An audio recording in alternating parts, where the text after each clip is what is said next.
Hello नमस्कार दोस्तों, आप सभी का स्वागत है मेरे YouTube channel platform of study पे। फ्रेंड्स, आज हम इस वीडियो में BARC work assistant and upper division clerk का मॉडल पेपर करेंगे। पेपर जैसे टोटल 50 क्वेश्चन होंगे, जैसे कि आपके एग्जाम में आएंगे 50 क्वेश्चन। 20 क्वेश्चन जनरल साइंस के, 20 क्वेश्चन मैथमेटिक्स से और 10 क्वेश्चन जनरल अवेयरनेस के। ठीक है ना। तो टोटल 50 क्वेश्चन आपके आएंगे। कल आपका एग्जाम है 21 तारीख को, तो मैंने कहा आज आपको प्रैक्टिस करा देता हूँ एक मॉडल पेपर की। और मैंने आपसे वादा भी किया था कि आपको मैं पेपर से पहले मॉडल पेपर कराऊंगा। तो पूर्णतः लेटेस्ट पैटर्न पे ये मॉडल में मैंने बनाया है, एग्जाम जैसा। इसको एग्जाम जैसे ही आप सॉल्व कीजिएगा, मेरे साथ साथ इसको सॉल्व भी करते रहिएगा और देखिएगा रियल में आपके कितने नंबर आ रहे हैं 50 में से। और इसमें अगर आपके 40 नंबर अगर आ रहे हैं, 40 से अबव आने चाहिए। 40 से अगर बिलो आ रहे हैं तो थोड़ा आपकी कहानी गड़बड़ है। अगर 40 से अबव आपके नंबर आ रहे हैं तो बहुत अच्छा स्कोर है आपके लिए। ठीक है ना। तो टीयर 2 में जाने की ज़्यादा संभावना हो सकती है, क्योंकि आपने देखा ही है 1 लाख से ऊपर फॉर्म एक्सेप्ट हो रखे हैं और टोटल आई थिंक 96 वैकेंसी है उसमें। तो वैकेंसी कुछ ज़्यादा है नहीं, और उससे टीयर 2 भी होना है और टीयर 1 भी है। अभी टीयर 1 है कल आपका। और पेपर इस बार जो मैंने सेट किया है, हिंदी इंग्लिश दोनों बनाया है। कि आप लोग शिकायत रह रही थी, जो इंग्लिश मीडियम वाले तो शिकायत कर रहे थे, सर आप इंग्लिश से क्वेश्चन नहीं बनाते, इंग्लिश से क्वेश्चन नहीं बनाते। तो इस बार जो मैंने ये पूरा मॉडल बनाया है, बाईलिंगुअल मैंने बनाया है, हिंदी प्लस इंग्लिश दोनों में है। तो हिंदी वाले हिंदी में देखें, इंग्लिश वाले इंग्लिश में देखें, और मेरे साथ साथ इस पेपर को सॉल्व कीजिए। और एंड में वीडियो के अपना स्कोर जरूर कमेंट में बताइएगा, और सच्चा स्कोर बताइएगा जो आपका ट्रू स्कोर है। ठीक है ना। फेक स्कोर मत बताइएगा, वो फेक करके आप अपना को धोखा देंगे, ना कि मेरे को धोखा देंगे। तो अपना स्कोर जरूर बताइएगा और साथ साथ इनको सॉल्व कीजिए। बहुत अच्छा पेपर मैंने बनाया है। आई होप इसमें सवाल फंस भी जाएगा तो आपके एग्जाम में, और आपकी तैयारी बेहतर होगी, इसलिए मैंने ये क्वेश्चन बनाए हैं। तो चलिए आज की वीडियो को हम शुरुआत करते हैं। और हाँ, जो लोग मेरे चैनल फर्स्ट टाइम आए हैं, अगर मेरी वीडियो अच्छी लगे तभी मेरा चैनल सब्सक्राइब कीजिएगा, नहीं तो मत कीजिएगा। लेकिन टेलीग्राम चैनल तो ये ज्वाइन कर ही लीजिएगा मेरा, क्योंकि टेलीग्राम चैनल पे मैं जीके क्वेश्चन बहुत पोस्ट कर रहा हूँ कल से। क्योंकि आपका एग्जाम है तो हर चीज़ में यूट्यूब पे नहीं दे पा रहा हूँ, तो टेलीग्राम चैनल पे भी मैं जीके क्वेश्चन पोस्ट कर रहा हूँ। तो टेलीग्राम पे भी आप ज्वाइन हो जाइए, वहाँ से भी क्वेश्चन पढ़ते रहिएगा। और बाकी यूट्यूब पे जो दे रहा हूँ वो तो पढ़ ही रहे हैं आप लोग। ठीक है। तो चलिए आज की वीडियो को हम शुरुआत करते हैं। पहला पोर्शन है जनरल साइंस का। तो जनरल साइंस में टॉप 20 क्वेश्चन देखते हैं। ठीक है। तो पहला क्वेश्चन है फ्रेंड, सूर्य की ऊर्जा का स्रोत निम्नलिखित प्रक्रिया है, यानी the source of the sun's energy the process of. तो ये बहुत इंपॉर्टेंट क्वेश्चन है, काफी एग्जाम पूछा जाता है बार बार। और इसका राइट आंसर है वो है आपका नाभिकीय संलयन, ऑप्शन नंबर सी। इंग्लिश में न्यूक्लियर फ्यूजन। ठीक है ना, ऑप्शन नंबर सी। अगला क्वेश्चन है, निम्नलिखित में से कौन पारा का अयस्क है? पारा यानी जो मरकरी होता है। तो which of the following is the ore of mercury? तो मरकरी का जो ओर है उसको बोलते हैं सिनेबार, ऑप्शन नंबर सी। ठीक है ना। अगला क्वेश्चन है, v वेग से गतिमान m द्रव्यमान के एक पिंड का संवेग क्या होगा? तो सिंपल से ये फॉर्मूला पूछा गया संवेग का। तो फ्रेंड, संवेग का जो फॉर्मूला होता है वो होता है p equals to m into v, यानी mass into velocity is equal to p। p यानी मोमेंटम यानी संवेग। तो राइट आंसर हमारा क्या हो जाएगा? राइट आंसर हो जाएगा हमारा mv, ऑप्शन नंबर ए। ठीक है ना। अगला क्वेश्चन है, 6 किलो द्रव्यमान का एक पिंड और 480 जूल की एक संभावित ऊर्जा ऊंचाई पर रखा गया है। ऑब्जेक्ट की ऊंचाई का पता लगाएं और जी का मान हमको 10 मीटर पर सेकंड लेना है। हमको जी का मान 10 मीटर पर सेकंड ही होता है, अप्रॉक्सीमेट 9.8 होता है। An object of mass 6 kilogram and having a potential energy of 480 joule is place at A height, find the height of the objective. ठीक है ना, जहाँ जी का मान हमको 10 मीटर पर सेकंड लेना है। तो इस क्वेश्चन का एक फॉर्मूला होता है। ठीक है ना। पोटेंशियल एनर्जी का एक फॉर्मूला क्या होता है, अगर आपने पढ़ा होगा साइंस में, ई इक्वल टू mgh होता है। बस यही आपको रखना है और आपका आंसर आ जाएगा। ई की वैल्यू हमको दे रखी है 480 जूल, तो की जगह रख दो 480 जूल इक्वल टू m कितना दे रखा है हमको 6 किलोग्राम, g हमको 10 लेना ही है और h हमको फाइंड आउट करना है। तो देख लीजिए, 1 जीरो से 1 जीरो कट जाएगा, 6 8 48, यानी h कितनी आ गई 8। और लंबाई का मात्रक क्या होता है मीटर, तो ये मीटर में इसका आंसर आएगा 8 मीटर। ठीक है ना। तो राइट आंसर हो जाएगा ऑप्शन नंबर बी। ठीक है ना, समझ गए होंगे। और क्वेश्चन अगर आपका आएगा भी एग्जाम में तो फॉर्मूला भेजिए ओनली आएगा। तो फॉर्मूले जो इंपॉर्टेंट फॉर्मूले याद करके जाइए। फिजिक्स में जैसे काइनेटिक एनर्जी का K equal to half mv², force का ma, वर्क का W Fs into cos theta भी दे देगा, बीच में एंगल दे देगा, तो कॉस थीटा की वैल्यू निकालनी पड़ेगी आपको। बस ये सिंपल क्वेश्चन आपके आएंगे। ठीक है ना। अगला सवाल है, डैश वह भौतिक राशि है जो कभी निगेटिव नहीं हो सकती। Dash is a physical amount that can never be negative. ये क्वेश्चन मैंने रेलवे ग्रुप डी से लिया है मैंने। लास्ट टाइम में क्वेश्चन काफी रेलवे ग्रुप डी में आया था, और ये ग्रुप डी भी जानते हैं 10th लेवल पे ही होता है। और ये क्वेश्चन बहुत अच्छा क्वेश्चन है, एग्जाम में बहुत बार पूछा जाता है, अच्छे से एग्जाम में क्वेश्चन आया हुआ है, इसलिए मैंने इस क्वेश्चन को उठाया है। तो फ्रेंड्स आप याद रखिएगा, जो आपका डिस्टेंस क्या बोलते हैं, डिस्टेंस होती है दूरी, ये कभी निगेटिव नहीं होती है दूरी। ठीक है ना। दूरी अभी क्या होती है, कभी भी निगेटिव नहीं हो सकती है। अगला क्वेश्चन है, बेकिंग सोडा का सूत्र है the formula of baking soda. तो फ्रेंड ये सिंपल जो फॉर्मूला होते हैं, जैसे धावन सोडा हो गया, बेकिंग सोडा हो गया, जिप्सम हो गया, प्लास्टर ऑफ पेरिस हो गया, तो इन सब के आपको फॉर्मूले याद होने चाहिए, ये बेसिक क्वेश्चन होते हैं केमिस्ट्री के, ठीक है ना। तो जो बेकिंग सोडा का जो रासायनिक फॉर्मूला होता है फ्रेंड, वो होता है NaHCO3, option number A, option number A, ठीक है ना। इसको क्या बोलते हैं, sodium hydrogen carbonate. Option number B दिया हुआ है Na2CO3, ये क्या होता है, ये धावन सोडा का फॉर्मूला होता है। COH वोल्टेज क्या होता है, ये बुझा चूना होता है, और ये भी धावन सोडा होता है, ठीक है ना। अगला क्वेश्चन है, सोना का रासायनिक प्रतीक है the chemical symbol of gold is. तो फ्रेंड्स गोल्ड का जो केमिकल सिंबल होता है वो होता है आपका ऑरम, इसको ऑरम बोलते हैं साइंस की भाषा में, ऑप्शन नंबर सी, ठीक है ना। अब ऑप्शन नंबर ए में दिया हुआ SI, ये किसका होता है, ये सिलिकॉन का होता है। AG किसका होता है, ये सिल्वर का होता है। Fe किसका होता है, ये फेरस है, लोहे का होता है। तो ये भी आपको याद होना चाहिए, ठीक है ना। अगला क्वेश्चन है, ऊष्मा की SI इकाई का नाम बताइए, name the SI unit of heat. तो SI यूनिट भी आपको याद होनी चाहिए, जो इंपॉर्टेंट SI यूनिट है। तो फ्रेंड इस क्वेश्चन का राइट आंसर है, ऊष्मा की इकाई क्या होती है, ऊष्मा की इकाई होती है जूल, ऑप्शन नंबर ए, ठीक है ना। और वाट किसकी होती है, ये भी बहुत पूछा जाता है, ये होती है पावर की, ठीक है ना। अगला क्वेश्चन है, निम्नलिखित में से कौन सा प्राथमिक रंग नहीं है, which of the following is not a primary colour. तो फ्रेंड आप जानते हो कि फिजिक्स में अगर आपने पढ़ा होगा तो 3 प्राइमरी कलर होते हैं, R, B और G, नहीं रेड, ब्लू और ग्रीन। तो रेड, ब्लू, ग्रीन ऑप्शन दिया हुआ है, ये तो है, इसका जो ऑप्शन नंबर डी है यही इसका आंसर है, ये प्राइमरी कलर नहीं होता, ये नहीं है, ठीक है ना, ऑप्शन नंबर डी। अगला क्वेश्चन है, किस रक्त कोशिकाओं को शरीर का सोल्जर कहा जाता है, यानी शरीर का सैनिक, जो रोग प्रतिरोधक क्षमता से हमारी बढ़ाती हैं और जो हमारे शरीर में बैक्टीरिया जाते हैं उनसे लड़ती हैं, इसको हमारे सैनिक भी कहा जाता है। तो which blood cells are called soldiers of the body, तो हर कोई जानता होगा व्हाइट ब्लड सेल्स, यानी WBC। तो राइट आंसर होगा हमारा WBC, ऑप्शन नंबर ए, ठीक है ना। अगला क्वेश्चन है, ऊष्मा शोषी प्रतिक्रियाएं वह हैं जिनमें endothermic reactions are those in which. तो आपने पढ़ा होगा 2 टाइप की रिएक्शन होती है, एक होती है एंडोथर्मिक और एक होती है एक्जोथर्मिक। एंडोथर्मिक वो होता है जिसमें ऊष्मा क्या होती है, एब्जॉर्ब होती है, हीट जो होती है एब्जॉर्ब होती है, और एक होता है एक्जोथर्मिक जिसमें ऊष्मा क्या होती है, हीट क्या होती है, आप ये बोल सकते हैं रिलीज होती है, उसमें ऊष्मा बाहर निकलती है। तो फ्रेंड इस क्वेश्चन का राइट आंसर होगा ऊष्मा शोषी, यानी शोषित हो रहा है, शोषित हो रहा है, यानी एब्जॉर्ब कर रहा है, तो ऊष्मा अवशोषित हो जाती है, ऑप्शन नंबर बी।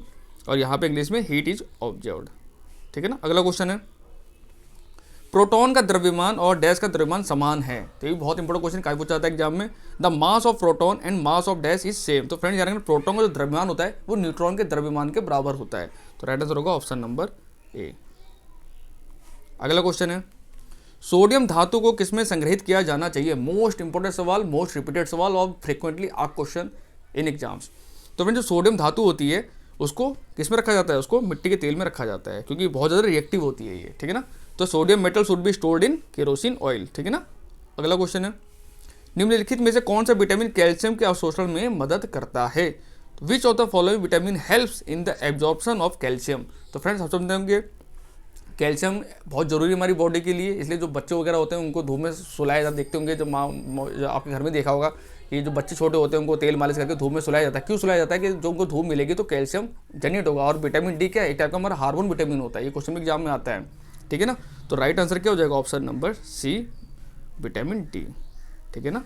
अगला क्वेश्चन है, किस पदार्थ की मात्रा में वृद्धि से उसकी डैश में परिवर्तन नहीं होगा। तो friend increasing the amount of a substance does not change it's. तो फ्रेंड जब भी किसी पदार्थ की मात्रा वृद्धि होगी तो उसका भार भी बढ़ेगा, आयतन ही बढ़ेगा, लेकिन जो डेंसिटी है डेंसिटी कभी नहीं बढ़ती, डेंसिटी तो कांस्टेंट रहेगी ना हमेशा उस चीज़ की, ऑप्शन नंबर ए, घनत्व, ठीक है ना। अगला क्वेश्चन है, निम्नलिखित में से कौन सा लेंस निकट दृष्टि दोष को कम करने के लिए उपयोग किया जाता है, which of the following lens is used to minimize myopia.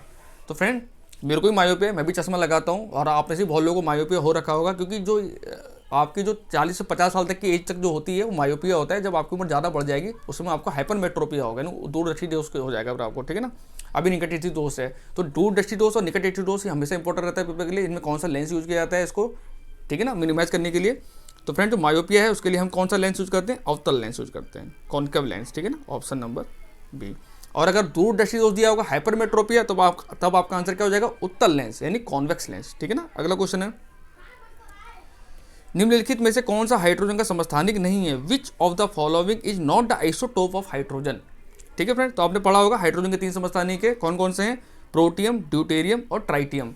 तो इसमें एक इरिट्रियम दे रखा है, ये इसका आंसर नहीं होगा, ऑप्शन नंबर सी जो है इस क्वेश्चन का राइट आंसर हो जाएगा। अगला क्वेश्चन है, पौधे में प्रकाश संश्लेषण किस भाग में होता है, photosynthesis in plants takes place in.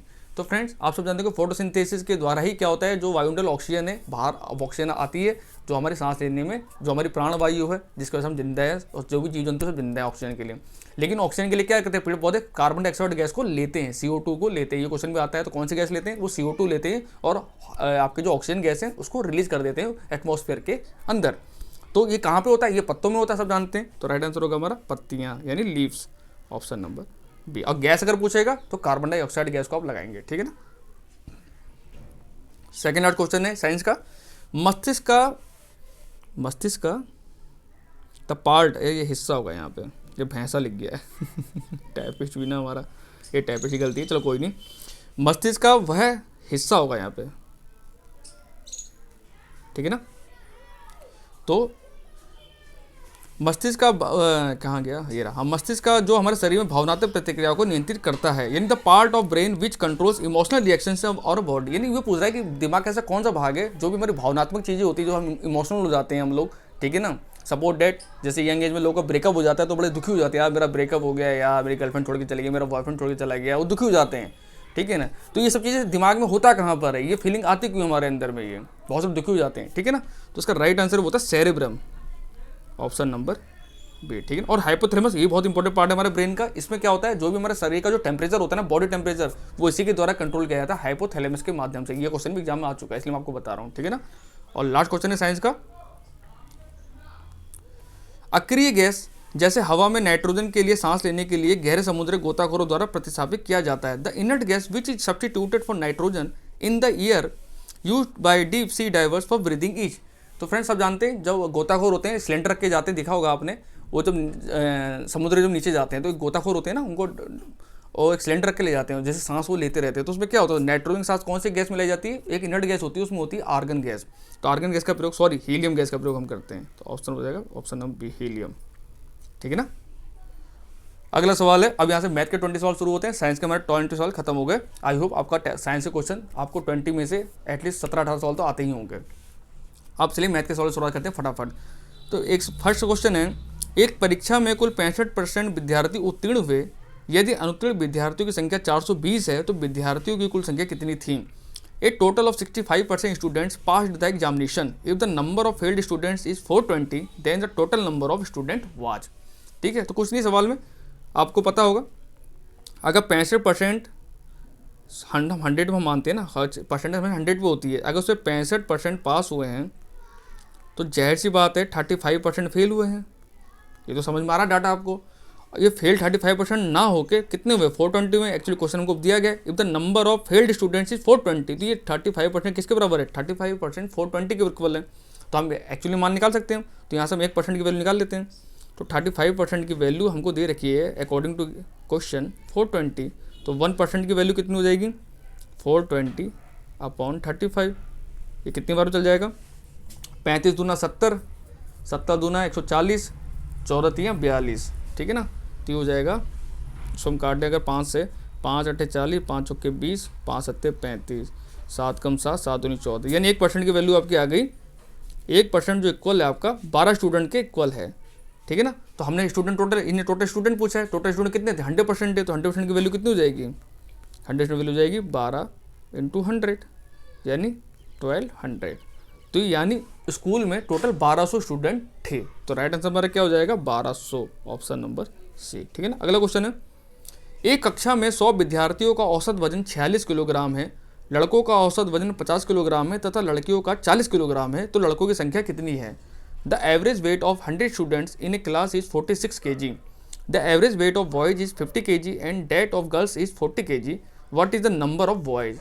तो फ्रेंड इस टाइप का सब जब भी आपको मिले ना, इसका एक सबसे अच्छा मैटर बताता हूँ, मिक्सर एक एलिगेशन आपने पढ़ा होगा, ठीक है ना, उसको हम एलिगेशन से कर रखे हैं। तो हम रेशो अगर निकाल लेंगे तो हमको पता लग जाएगा बॉयज़ गर्ल्स कितने हैं।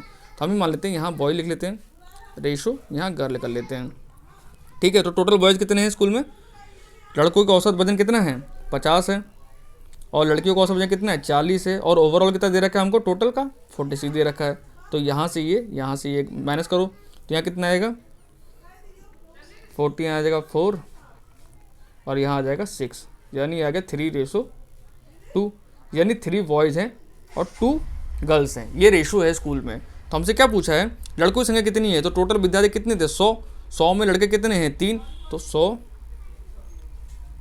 इसको बिठा देता हूँ, तो 3:2 हमारा आ गया ना, बॉयज़ एंड गर्ल्स का रेशो, बॉयज़ एंड गर्ल्स का रेशो 3:2 आ गया।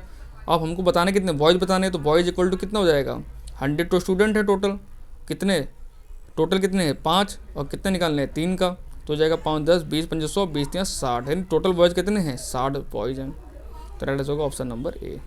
ठीक है ना, गर्ल्स पूछता तो गर्ल्स भी निकाल लेते, तो टोटल 40 गर्ल्स निकल आती, टोटल 100 स्टूडेंट हो जाते हैं हमारे। ठीक है ना, अगला क्वेश्चन है, दूध और पानी के 42 लीटर मिक्सचर में दूध और पानी का अनुपात 5:2 है। यदि इस मिक्सचर में 3 लीटर पानी और डाल दिया जाता है तो नए मिक्सचर में दूध और पानी का अनुपात क्या होगा।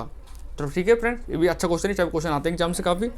तो अब देखते हैं, तो टोटल मिक्सचर कितना है 42 लीटर का है।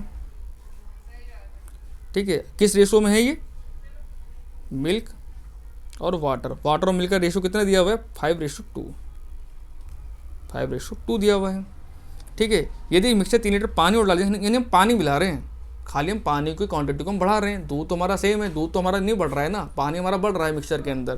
तो कैसे करेंगे देखिए अब, तो जो भी दिया हुआ है 5:2 ये किसके बराबर है, ये 7x लेते हैं हम, एक वैल्यू मान लें 7x, ये जो कि 42 लीटर के इक्वल है, क्योंकि जो रेशो दिया हुआ है वो इसी का रेशो दिया हुआ है 42 लीटर का ही। तो x की वैल्यू कितनी हो जाएगी 6 लीटर, यानी मिल्क कितना हो गया, मिल्क हो गया आपका 5 रेशो था, 5 का 30 लीटर मिल्क है, और वाटर 12 लीटर है। ठीक है, ये आपको समझ में आ गया। यहाँ से हमने ये निकाल लिया कि दूध एक्चुअली मिक्सचर में दूध कितना है 30 लीटर और पानी जो है 12 लीटर है, टोटल 42 लीटर हमारा मिक्सचर हो गया है। अब हमसे क्वेश्चन कह रहा है कि हमको क्या मिलाना है, पानी मिलाना है, तो मिल्क रेशो वाटर हमको निकालना है, तो मिल्क कितना है 30 लीटर और वाटर कितना है 12 लीटर। अब कितना कह रहा है 3 लीटर पानी और बढ़ाया जा रहा है, तो क्वेश्चन कहाँ चला गया, ये रहा क्वेश्चन। ठीक है, मिल्क और वाटर, तो 30 लीटर मिल्क है और क्या है 12 लीटर पानी है। अब क्या कह रहा है 3 लीटर पानी और मिला है, यदि मिक्सचर 3 लीटर पानी और डाल दिया जाता है, ये कह रहे हैं ना, water is added of this mixture then कितना है। ठीक है, तो 3 लीटर पानी से मिला दो, दूध तो हमने नहीं मिला है, दूध में कोई छेड़खानी नहीं करेंगे हम, तो 30:15 हो गया, यानी रेशो कितना आ गया 2:1। ये इस क्वेश्चन का क्या हो गया आंसर। ठीक है ना, समझ में आ गया होगा आपको। पहले हमने क्या करा 5:2 है, ये है, यहाँ से हमने दूध और पानी निकाल लिया, फिर जैसा सवाल ने कहा है कि हम पानी ऐड करेंगे 3 लीटर, हमने पानी 3 लीटर ऐड कर दिया, दूध तो हमारा उतना ही रहा, क्योंकि दूध की क्वांटिटी हम छेड़ नहीं रहे हैं, हम खाली पानी को छेड़ रहे हैं, तो पानी हमारा 15 लीटर हो गया, दूध 30 था 30 ही है, रेशो हमने निकाला तो 2:1 आ गया हमारा। ठीक है ना, अगला क्वेश्चन है, 3 क्रमागत संख्याओं का योग 126 है, सबसे बड़ी संख्या ज्ञात करो। जब भी इस टाइप का सवाल है फ्रेंड्स, तो क्रमागत संख्या मान लीजिए, पहली संख्या मान लीजिए आप x, दूसरी मान लीजिए x+1, यानी कॉन्जिक्यूटिव नंबर है ना ये हमारे, the sum of the 3 consecutive numbers is 126, find the biggest.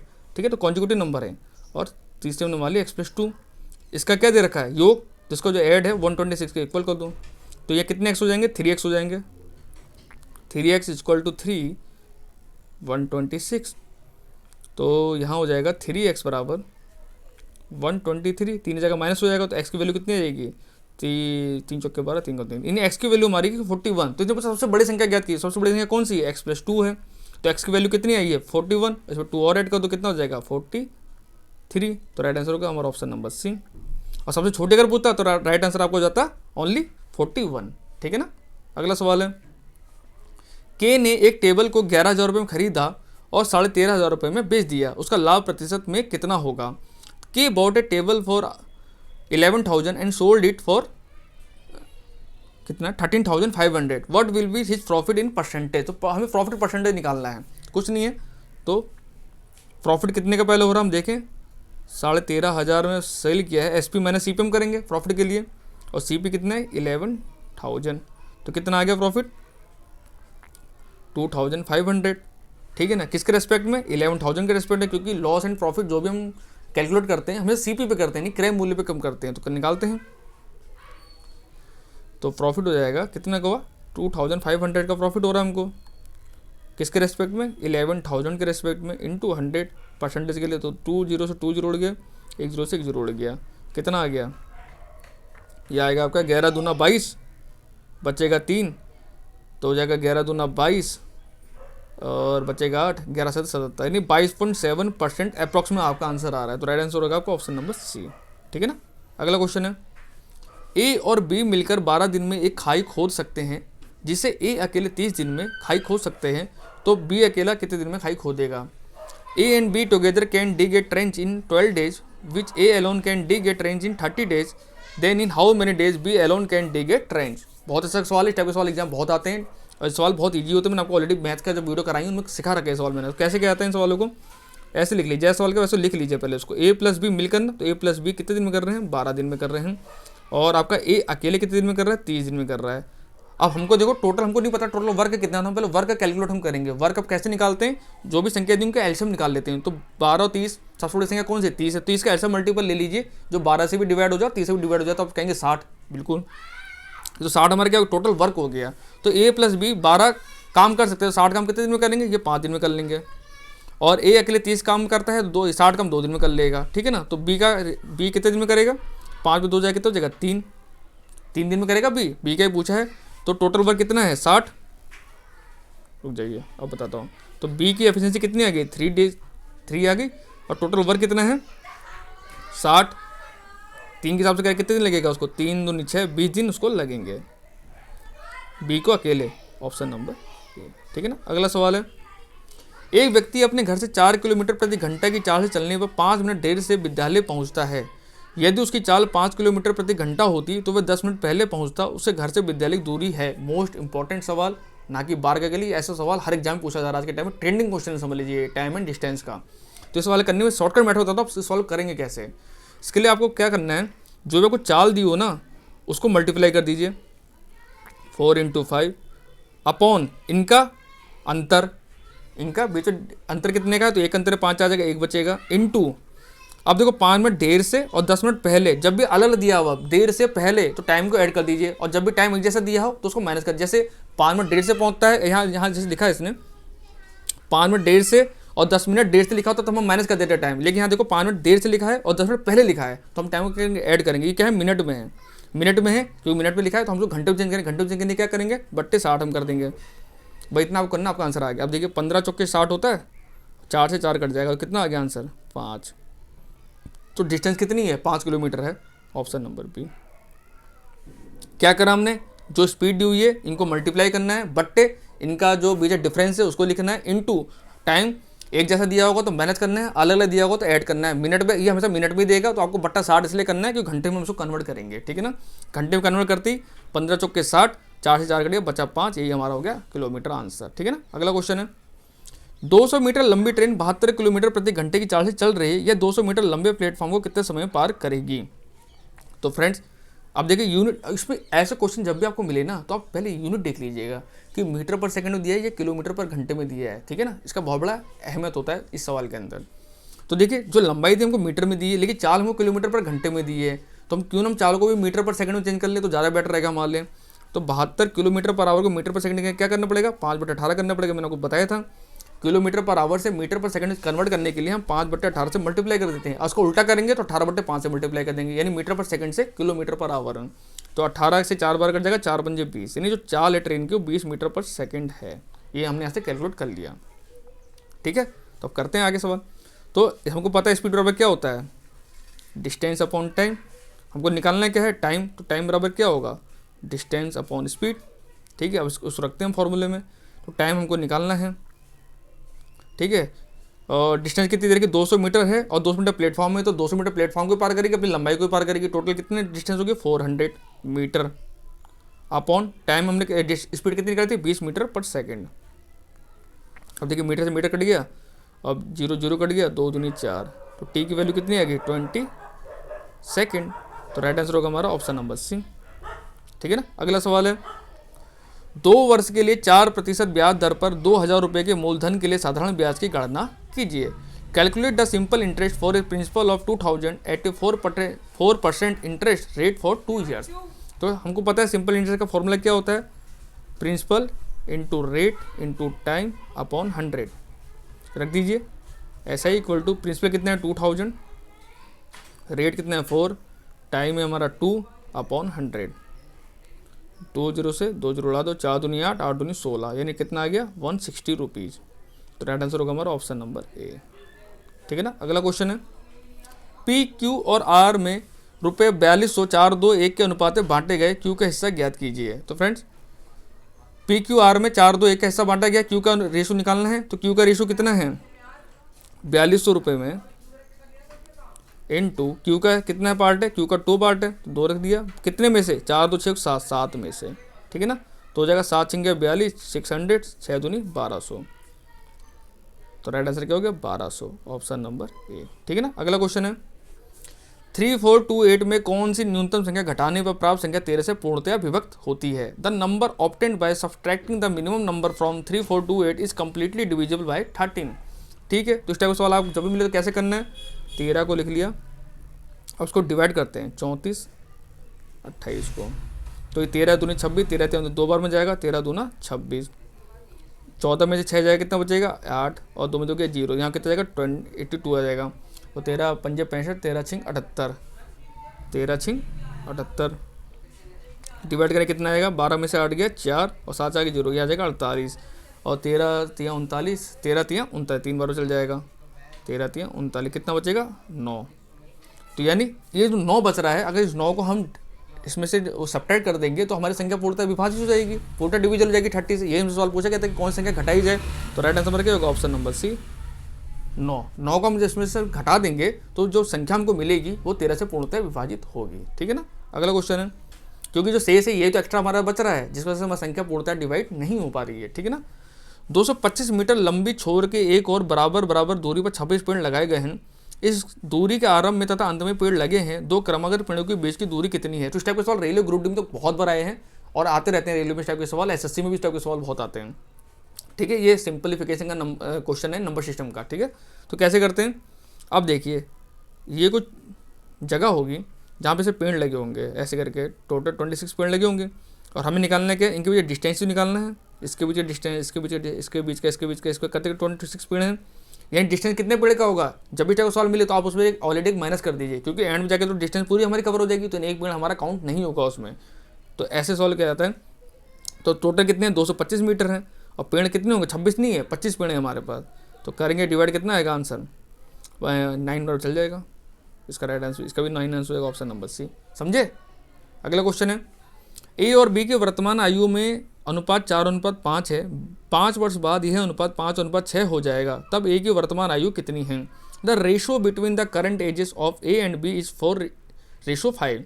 After 5 years this ratio will be 5:6, then what is the current age of A. तो बहुत सा सवाल है, इसका सवाल कैसे करते हैं मैं आपको बताता हूँ। यहाँ पे हमने लिख ली ए एंड बी, कितना रेशो दिया है 4:5, और आफ्टर 5 year यानी प्लस 5 साल का कितना हो जा रहा है 5:6, ठीक है ना। ये 5 साल के बाद ये एज हो रही है हमारी, तो ये प्रेजेंट एज है, ये आफ्टर 5 ये वर्तमान एज है, और ये 5 साल के बाद की एज, यानी आगे 5 साल की एज दे रखी इन्होंने। तो हमसे ए की वर्तमान आयु पूछा। अब देखिए रेशो यहाँ से पहले मिलाई देखिए, अंतर कितने का अंतर बराबर है ना, 5 4 का अंतर 1, 5 6 का अंतर 1, यानी देखिए 4 से 5 हुआ, यहाँ 5 से 6 हो गया। और ये एक रेशो किसको ऐसे बढ़ा, ये जब 5 साल हमारे बढ़े, 5 साल जब हमारा बढ़ा तभी तो एक रेशो बढ़ गया हमारा, 4 से यहाँ 5 हो गया, 5 से 6 हो गया, यानी रेशो हमारा एक रेशो की जो वैल्यू है वो 5 के इक्वल दे रखी है हमको क्वेश्चन में, यानी यहाँ से हमको फाइंड आउट हो गया। यार रेशो 1 की वैल्यू कितनी है 5 year, ठीक है। तो हमसे पूछा क्या था ए की वर्तमान आयु पूछती है, तो वर्तमान रेशो कितना है ए का 4 है, तो कितना हो जाएगा 4 = 5 = 20 years। ये किसकी एज आ गई, ए आ गई, ए की है, तो राइट आंसर होगा ऑप्शन नंबर ए, ठीक है। अगर 5 साल के बाद की पूछता तो इसे 5 साल और ऐड कर देते तो कितना हो जाता 5 × 25 25 साल हो जाता। उस तरह बी का भी निकाल लेते, बी का पूछता तो 5 × 25 वर्तमान, और 5 × 30 ये हमारे 5 साल के बाद की हो जाती है फ्यूचर की, ठीक है ना। अगला क्वेश्चन है, एक घन का आयतन 125 घन सेंटीमीटर है, उसका संपूर्ण पृष्ठ ज्ञात कीजिए। The volume of A cube is 125 centimetre cube, find its total surface area. तो फ्रेंड्स घन का आयतन का अगर फॉर्मूला को पता होगा क्या होता है, घन का आयतन का फॉर्मूला क्या होता है भुजा का क्यूब, जो कि हमको कितना दिया हुआ है 125। तो यहाँ से हमारी ए की वैल्यू कितनी आ गई, यानी एक भुजा हमारी आ गई 5, इसका हम क्यूब करेंगे क्या 5 × 5 × 5 5 25 25 25 125, यानी ए की वैल्यू कितनी आ गई 5, ठीक है। अब इसका पूछा संपूर्ण पृष्ठ क्षेत्र, टोटल सरफेस एरिया क्या होता है, टोटल सरफेस एरिया जो घन का होता है उसका फॉर्मूला होता है 6a²। ए की वैल्यू हमने 5 निकाल ली है, तो हम रख देते हैं यहाँ पे 6 a का स्क्वायर 5 × 5 6 पंजे 30 30 पंजे 150, तो राइट आंसर क्या होगा ऑप्शन नंबर बी, ठीक है ना। ये खाली फॉर्मूला था, अगर फॉर्मूला को पता है तो सॉल्व कर लेंगे। मेंसुरेशन में यही होता है, अगर आपको फॉर्मूला याद है ना तो आप मेंसुरेशन सवाल कभी नहीं अटकेंगे। अगला सवाल है, 147 into 147 plus 147 into 143 plus 143 into 143 divide by 147 into 147 into 147 minus 143 into 143 into 143। आपको लोग अब गुणा नहीं करना है, इसमें पता है कि गुणा करने लग जाओ सवाल में, 1 घंटे का तो पेपर है, इसे गुणा करोगे तो आधा घंटा वैसे लग जाएगा। इसका एक फॉर्मूला होता है फ्रेंड। अब 147 को ए मान लीजिए और 143 को बी मान लीजिए। उस हिसाब से क्या होगा, ऊपर क्या हो जाएगा, A square plus A B plus B square upon A cube minus B cube हो जाएगा। अब कुछ याद आया? A cube minus B cube का फॉर्मूला को पता है क्या होता है? A cube minus B cube formula पता है क्या होता है? A minus B A square plus A B plus B square, यही फॉर्मूला हमको दिया हुआ था, तो कर लेते हैं। तो नीचे हमारा क्या बचेगा, ओनली देखो ऊपर से ए प्लस बी स्क्वायर कट जाएगा हमारा, ये जो कैंसिल आउट होगा हमारा खाली क्या बचेगा, ए माइनस बी बचेगा 1/में ए माइनस बी ऑलरेडी हमारा बचेगा खाली, तो 1/ए माइनस बी की वैल्यू कितनी हो जाएगी, 147 माइनस 143 इक्वल टू 1/4। तो राइट आंसर क्या होगा 1/4, ऑप्शन नंबर बी। ठीक है ना। अगला सवाल है, संख्या 5k3457 में k का मान क्या होगा यदि यह संख्या 11 से विभाजित होती है। What will be the value of k in the number 5k3457 if this number is divided by 11? तो फ्रेंड्स 11 का डिविजिबिलिटी रूप आपको डिविजिबिलिटी रूल होता है, हर किसी का डिविजिबिलिटी रूल होता है। 11 क्या होता है कि ऑड प्लेस पे जो नंबर होते हैं और इवन प्लेस पे जो नंबर होते हैं उनका जो अंतर है या तो 0 आना चाहिए, या जो उनका डिफरेंस है या तो 0 आए या तो 11 आए। ठीक है, तो वही हम करते हैं सवाल में। तो संख्या कह दी है 5k3457। ठीक है, अब देख लेते हैं ये कितना आ गया, 5 3 8 8 5 13 इक्वल टू k 4 और 5 इनको जोड़ देंगे तो k प्लस 4 प्लस 7 तो 13 इक्वल टू जाएगा k प्लस 11। तो k की वैल्यू कितनी आ गई, k की वैल्यू आ गई 2 और k का वैल्यू हमसे पूछा, तो राइट आंसर क्या होगा, ऑप्शन नंबर सी। यानी ऑड प्लेस पे जो नंबर थे उनको हमने ऐड कर दिया और जो इवन प्लेस पे नंबर थे उनको हमने ऐड करा, इक्वल करा, तो आ गया हमारा से k का वैल्यू। ठीक है ना। अगला सवाल है, एक आयताकार खेत का परिमाप 480 मीटर है और इसकी लंबाई तथा चौड़ाई का अनुपात 5:3 है, तो खेत का क्षेत्रफल क्या होगा। तो आयत का परिमाप का पहले फॉर्मूला पता होना चाहिए। पेरीमीटर क्या होता है, वो होता है 2 लेंथ इंटू ब्रेथ, ये होता है आयत का पेरीमीटर। ठीक है ना। तो 2 लेंथ कितनी दी रखी है हमको 5x और ब्रेथ कितनी रखी है 3x, यानी चौड़ाई। ये हमारा कितना पेरीमीटर है 480 दिया हुआ है। ठीक है, तो 2 से काट दो पहले, ये हो जाएगा 240 और ये हो जाएगा 8x। तो x की वैल्यू कितनी आ गई, 8 या 24 30 आ गई, यानी x की वैल्यू 30 आ गई। तो लंबाई कितनी हो जाएगी, 5x थी तो कितनी हो जाएगी, अब निकाल लेते हैं। 5x और 3x है, ये है लंबाई, ये है चौड़ाई, लेंथ और ब्रेथ। तो लेंथ कितनी हो जाएगी 5 × 30 और चौड़ाई कितनी हो जाएगी 3 × 30।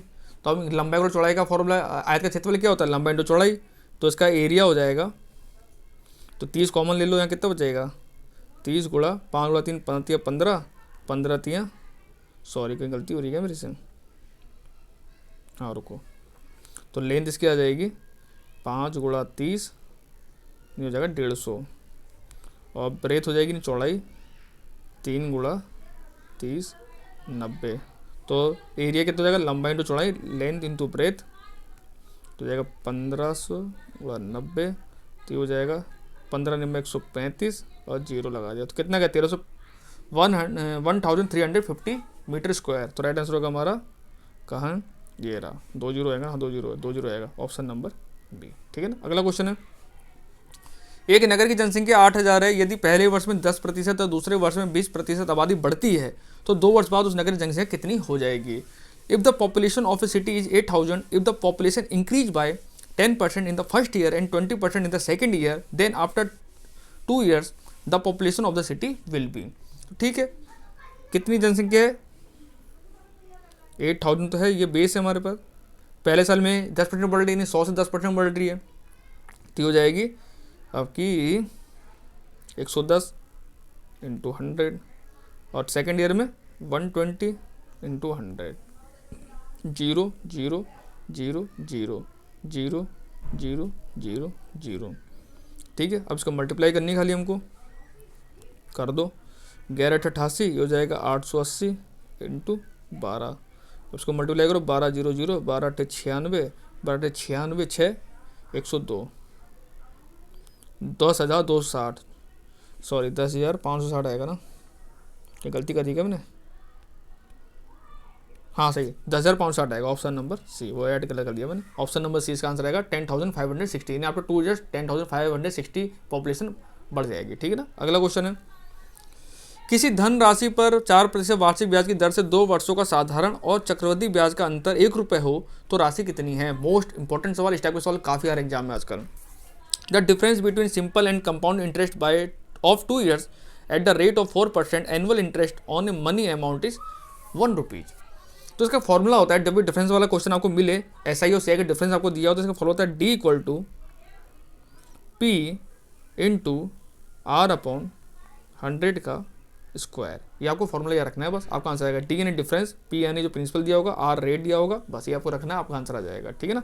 तो रखते हैं, डिफरेंस कितना दिया है, अंतर 1 रुपये का दिया है तो 1 रुपये रखेंगे। पी हमको फाइंड आउट करना है, और आर कितना दिया है 4%, तो 4 इंटू 4 अपॉन 100 इंटू 100 हो जाएगा।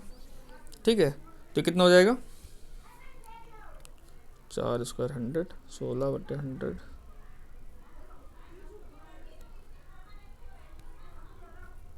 रुक जाइए, ये सवाल थोड़ा गलत कर दिया मैंने, रुक जाइए। डी इक्वल टू होता है P into R square upon 100, ये होता है फॉर्मूला। ठीक है, रखते हैं फॉर्मूले में। तो डी दिया है 1, पी हमको फाइंड आउट करना है, आर कितना दिया है हमको 4, 4 का 16 अपॉन 100, तो ये चल जाएगा इधर, तो हो जाएगा 100/16, तो कितना आएगा 16 एकम 16, 16/16, 16 16 6 96, नहीं सॉरी फिर गलती कर दी, अरे मेरा दिमाग कहाँ चला गया है।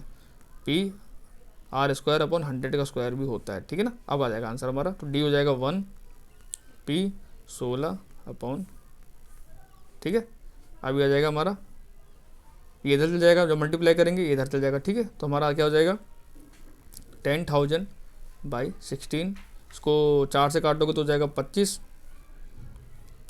4 दुनिया 4 पंजे 20, और नीचे जाएगा 4, फिर 4 से काटोगे 4 पंजे 20, और हो जाएगा आपका 4 पंजे 20, 4 छक्के 24, 4 छक्के 24, 1 4 दुनिया 4 पंजे 20, 625 रुपये आ गया आंसर। तो राइट आंसर होगा ऑप्शन नंबर बी।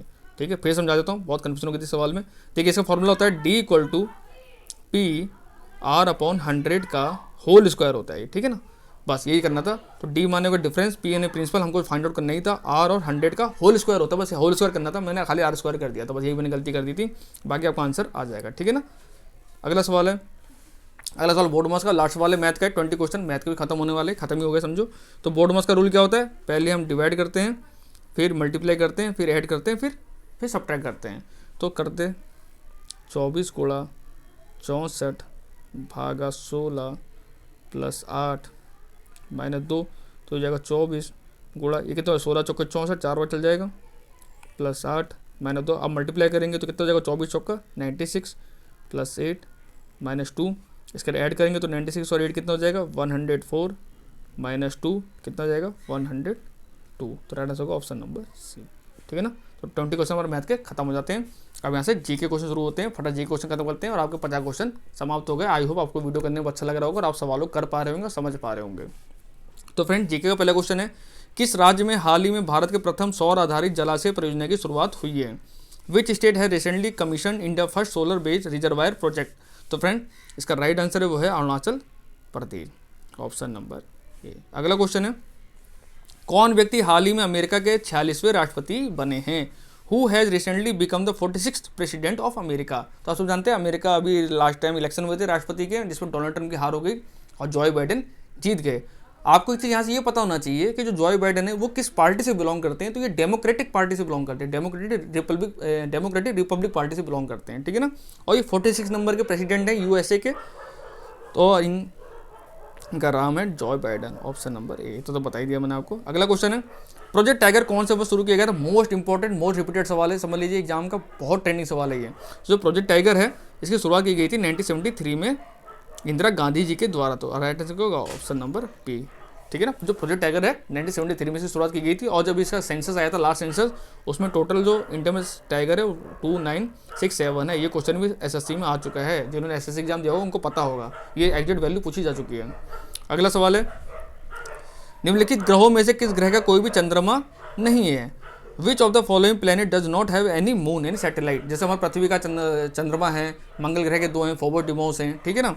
तो जो शुक्र ग्रह है, वीनस है, इसका कोई भी सैटेलाइट नहीं है। तो राइट आंसर होगा ऑप्शन नंबर सी, ठीक है ना। अगला क्वेश्चन है, निम्नलिखित भारतीय राज्यों में से किसमें केसर की खेती की जाती है? In which of the following Indian state is saffron cultivator? तो एकमात्र राज्य जहाँ पे सैफरॉन की खेती की जाती है हमारे देश में, वो है Jammu Kashmir, option number A, ठीक है ना। अगला क्वेश्चन है, सिक्किम कब भारत का एक राज्य बना था? When did Sikkim become a state of India? Most important सवाल है, काफी एग्जाम में आता है ये सिक्किम।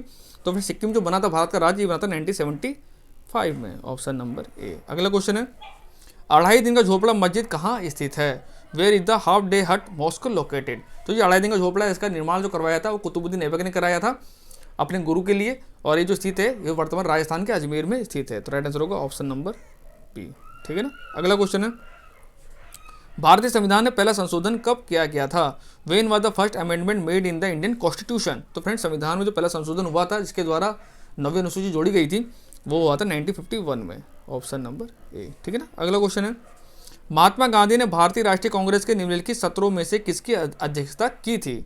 महात्मा Gandhi preside over which of the following sessions of the Indian National Congress? Most important सवाल है इसमें। तो महात्मा गांधी ने एक ही मात्र कांग्रेस सेशन में अध्यक्षता की थी, वो थे 1924 बेलगांव कर्नाटका के, ऑप्शन नंबर सी, ठीक है ना। और लास्ट क्वेश्चन इस वीडियो का फ्रेंड्स, विश्व पर्यावरण दिवस की स्थिति को मनाया जाता है? On what date is world environment day celebrated?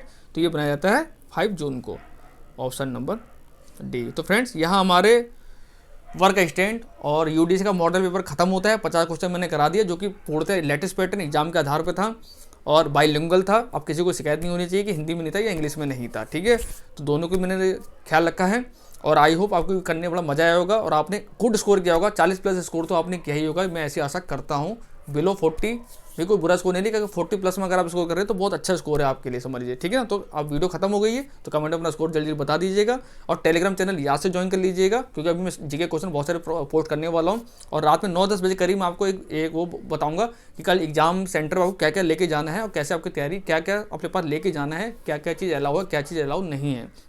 क्योंकि बहुत सारे लड़कों को क्वेरी आई रही थी मेरे से स्टूडेंट की कि सर आप बताइए क्या क्या करना है हमको, कैसा हमें सेंटर क्या क्या चीज़ लेके जानी है। तो 9-10 बजे मैं उसको वीडियो अपलोड कर दूंगा, तब तक आप इस वीडियो को सॉल्व कीजिए और अपनी तैयारी करते रहिए। कल एग्जाम है, उसके लिए ऑल द बेस्ट।